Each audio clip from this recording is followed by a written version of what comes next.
Indonesia's air safety watchdog says there was a potential engine control malfunction on the Sriwijaya airplane that crashed last month.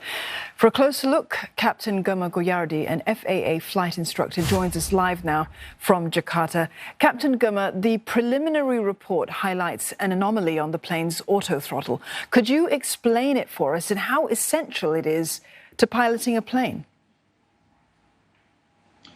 All right, good evening. The auto-throttle is a part of the automation system that helps pilot to reduce the workload and achieve more efficient workflow. And based on the Boeing flight crew training manual, we have the manuals of how the system works, right? The auto-throttle use recommended during takeoff, climb, either automatic or manual flight, and during all other phases of flight. And in that manual, Boeing recommends the auto-throttle be used when the autopilot also engaged. So it means like a couple between autopilot and auto-throttle. In general, the flight crew should disengage the auto-throttle system at the same time as autopilot.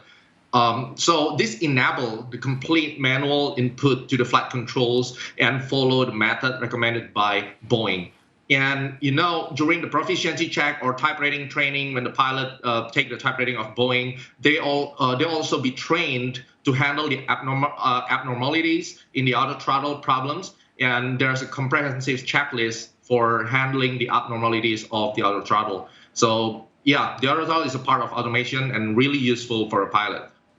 Captain, investigators are looking at possible human factors involved as well. As a flight instructor, what are these possible factors that they'll be looking for?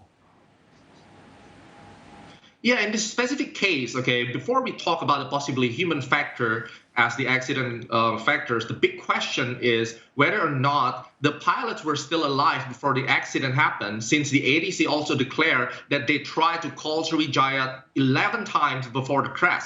Without the cockpit voice recorder, this accident investigation will enter the new challenge to prove that both pilots were possible incapacity before the accident. And it's really, really serious on that. As we can see, there was no fight back towards the situation. Comparing to the Lion Air 737 MAX, that time, the pilots were still alive and fight till the end to control the airplane. At the end, we know that the MCAS system was the main issue between Lion Air and Ethiopian crash. So this is like a totally different circumstances. Well, we cannot say directly without the cockpit voice recorder. We should know whether or not the pilot's still alive that time.